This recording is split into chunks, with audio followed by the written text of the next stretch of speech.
Hello, and welcome to That Eurovision site. Today, we will be continuing interviewing our team members as part of our kickoff to the 2025 Eurovision season.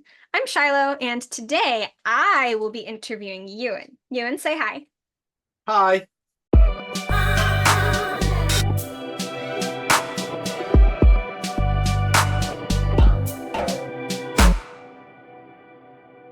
So we're just going to get started. Euan, how are you doing today? Fantastic. I have just finished actually recording with you and Angus, which is always something amazing to do, so I am buzzing. That's very kind of you to say. It was a very fun and very chaotic recording session, dear viewers. So if the Definitely in our executive top 3 chaotic recordings. Yes. So if the executive supervisor video is not up on our YouTube already when this video goes out, do look forward to it. It will be a wild ride. So, Euan, tell me about yourself and what do you do for the website?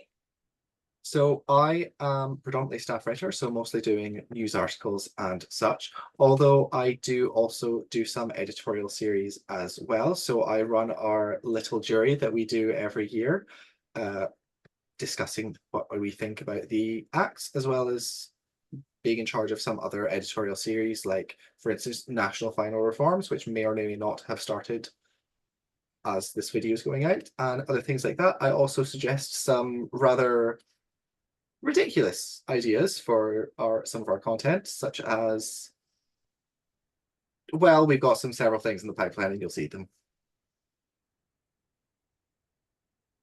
So, what is your earliest Eurovision memory? My earliest Eurovision memory Or like, how did you get into Eurovision fandom? Those are maybe two separate questions. You can answer both. So my earliest confirmed Eurovision memory is watching Sasha Sun in 2009. But my first conscious memory of actually watching Eurovision was turning over during 2010 and watching that. I got into the Eurovision fandom at the end of 2012 because I had got a Twitter and I thought, hey, why don't I live tweet?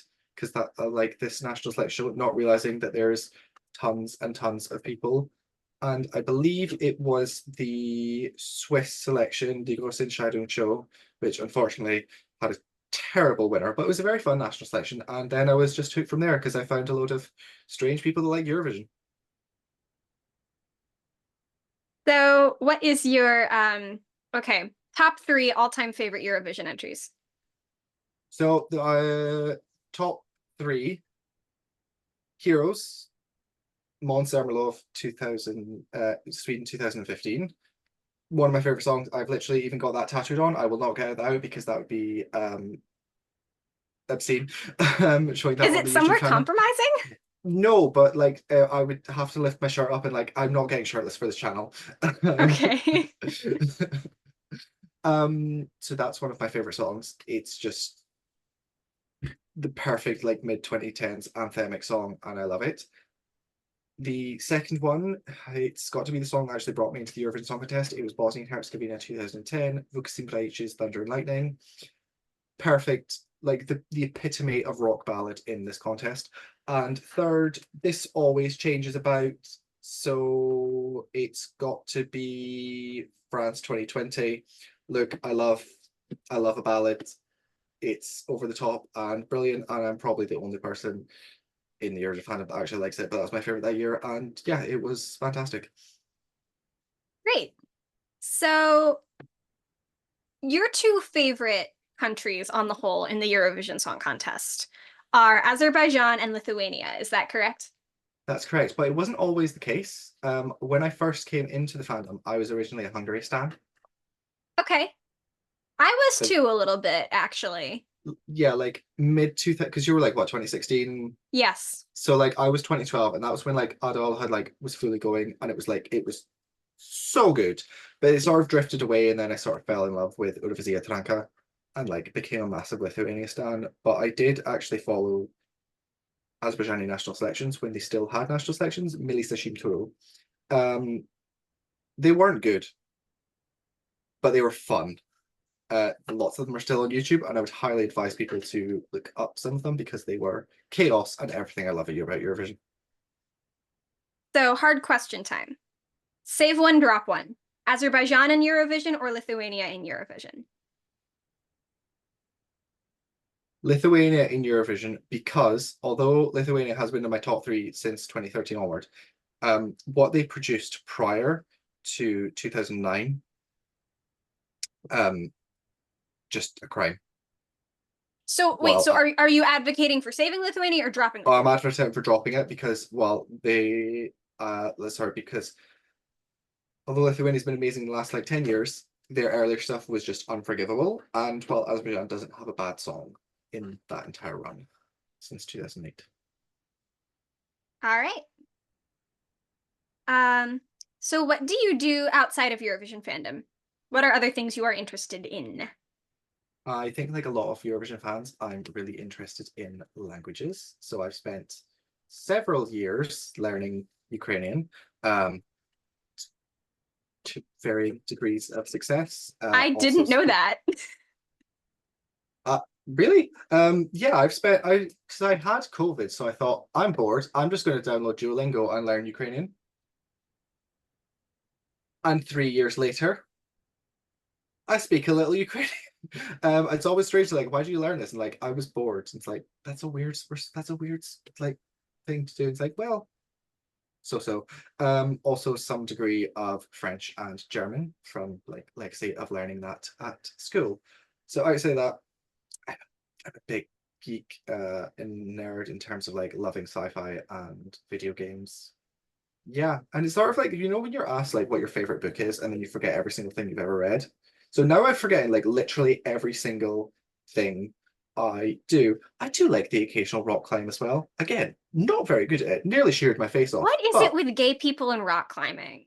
I feel like that's not that might just be an American thing because like that's not with the gays. The gays here love rugby. For Well, obvious the reasons. gays here do also love rugby. The only rugby players I've ever known in my life are lesbians.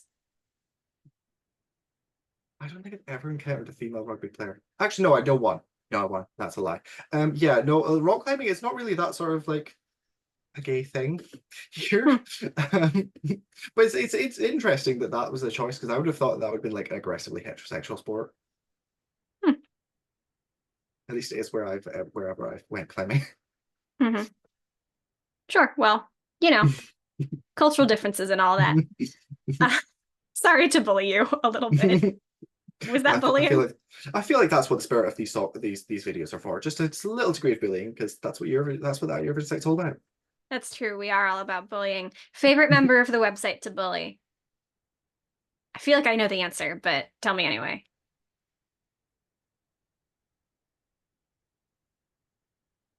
Well, it's Rory because there's so much to bully about. It's just so fun, and he always takes it because like there's a lot of the English people, and they're not as fun to make fun of.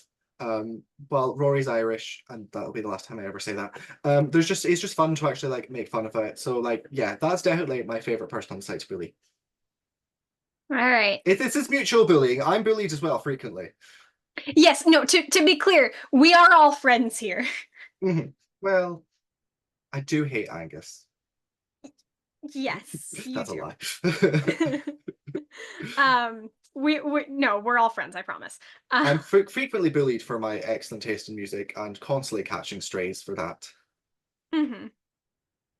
Okay, and let me give you one more thing. Um, okay, favorite video or podcast that you've been on since you joined the site? I'm going to give two Okay. because my favorite podcast was my very first one, Serbia. It was just very chaotic. And it was very long. And Serbia is like one of my favorite music countries, not necessarily in Eurovision. So it's just fun to talk about Serbian music. And it was like that first actual opportunity with the site. So there was like it's special to me in some way. My favorite video has got to be our several hour ranking of the stages of the last 20 years because it was a bit chaotic and I feel it fully embodies the level of chaos that I like to bring to the site, that I feel like I fully demonstrated that in that video. And we got to rank things, and ranking things is great. Well, I'm terrible at ranking things. But we did it collectively, though.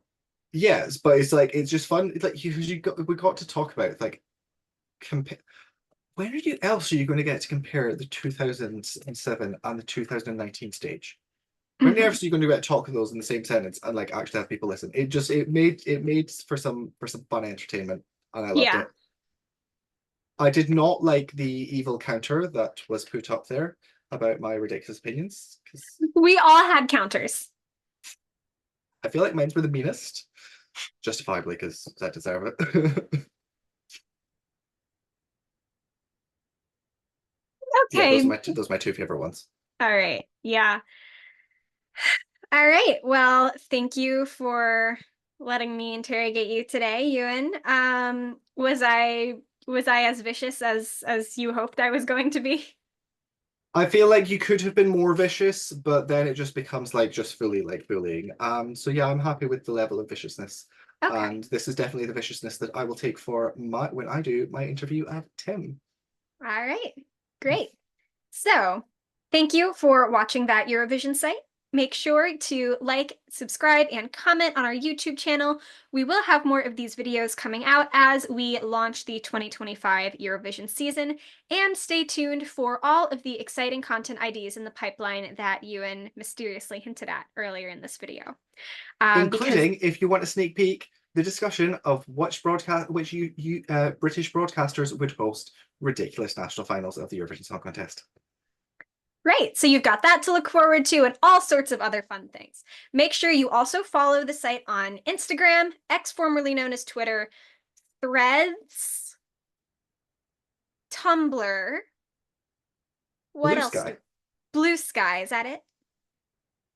Yes. Um, to keep up to date with all the latest Eurovision news and to know whenever we put out a new video, podcast, or editorial as well.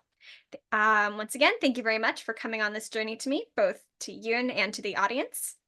And happy September. Happy Eurovision New Year.